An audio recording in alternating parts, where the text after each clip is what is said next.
The Curse of La Llorona. Boy. So it starts off in 1674. This chick was chilling with her husband and her 2 kids. And one day out of nowhere, she ends up drowning both her kids. Like, what the fuck? Then we skip ahead to 1974, 300 years later.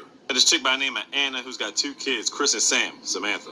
Now her job, she actually works for Child Protective Services. We found out her husband passed away. He used to be a cop. I don't know if he got shot on duty, who knows. So she's doing her job, she's trying to get these kids out these homes. This lady by the name of Patricia. We found out she's got 2 kids locked up in the closet. We're like, what's the meaning of this bullshit? They think she's crazy, the police come in and take her away. The kids about to get put in a foster home, and they got these marks on their arms. And the kids say Patricia's not the one who did this. It was like, if she didn't, who did? Later on, these kids get taken to a shelter. They try to get some sleep. One of the brothers wakes up and starts sleepwalking. The other one gets up chasing them down the hallway. All of a sudden, Miss La Llorona pops up out of nowhere like, oh shit, jump scare. Next thing we know, Anna gets a phone call from a job. And they found that Valdez brothers in the lake. I'm like, what? She drove down there with Chris and Sam in the car for whatever reason. Chris sneaks out to go investigating, and he hears crying behind him. The La Llorona chick is right behind him. She grabbed his arm and it left burn marks. He got away, got back in the car. Mom gets back to the car to get back home. So the police are suspecting Patricia had something to do with them getting drowned, because they were her kids. She actually showed up at the scene and she blamed it all on Anna. Told her she should never let him out the closet. Later on, the family's paying their respect for the Valdez brothers. She's talking to this priest while she's doing it. And the priest gives us the backstory on La Llorona. We told you back in 1674 she drowned her kids, right? Well, the reason why was because her husband cheated on her. And she thought, well, a better way to get back at him than get at her kids. Then she felt totally guilty. She was crying about it, and then she drowned herself. But basically, she's a 300-year-old entity that goes around drowning kids. So in one instance, Sam is in the backyard by herself. And all of a sudden, we hear the crying again. Oh, shit.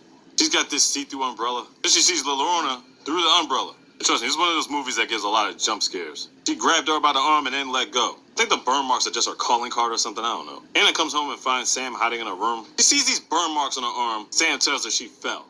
Really? She didn't even think anything of it. Somebody works for a child protection agency, not doing that much of a job protecting your own kids. About that?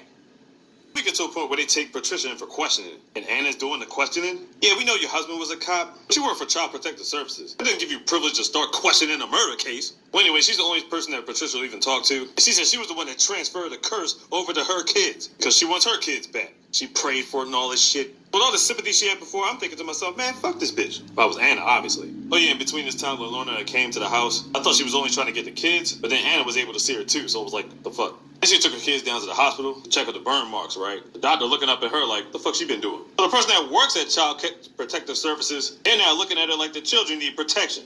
So what's she gonna tell them? Fucking spirit is floating around and Llorona is cursing the kids? Like, fuck out of here. It would sound even more crazy even after all this going on. That's why the kids didn't want to say nothing at first. Llorona asked the priest for the help.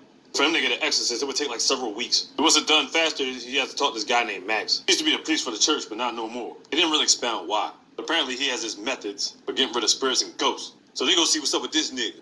See what's up with Max. He's got this cross made out of fire tree or whatever. He got these beads and stuff you put outside the doors. Actually said he had La Llorona's tears. I guess when he checked in the house that one time, Patricia's house, he had picked up like a gooey type substance. It wasn't blood. I'm assuming those were her tears. So it could be some type of anti-venom.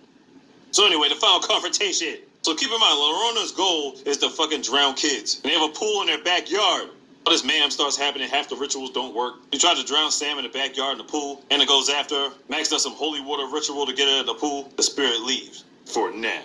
Then all of a sudden, Sam looks like she's possessed. So they lock both her kids in the closet. I don't even want to tell you how Sam got put in the pool in the first place with some goofy shit. She broke the seal on the door to try to get a damn doll back. I'm like, get the fuck out of here. Just stupid.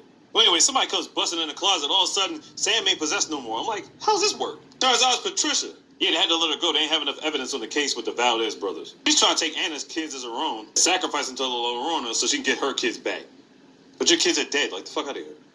Uh-oh. La Llorona heads back at the house. Max got close to Patricia. Patricia let a shot off because she had a gun in her hand. She gets knocked to the ground somehow. The kids hide in the attic. Anna gets locked in the basement. La Llorona's coming to get up, but then all of a sudden she stops. Because Chris is holding up some type of amulet. I'm guessing it's an ancient heirloom from one of her kids 300 years ago, I guess. So she stops to look at it, but she ain't getting tricked. Anna gets free from the basement by Patricia. All of a sudden, she's like, go save your kids. Really? Just because you took a look at Llorona and now all of a sudden you got a second change of heart? Fuck out of here. But on top of that, you shot Max. Like, really? Max and Anna head up to the basement, the attic. Mayhem ensues. La Llorona is running after the kids and Anna. Max passes her the fire tree cross, stabs in La Llorona's heart. Done deal, disintegrated, dead as shit. And everything's all good and gravy. Or is it? This whole movie was baffling. So La Llorona, her whole reason for being there for the past 300 years is to lift her own curse by trying to drown other people's kids. My thing is, how did Patricia even call on Llorona in the first place? Because she's been drowning people's kids all this time. Because it feels like she just popped out of nowhere. Well, that's the curse of La Llorona.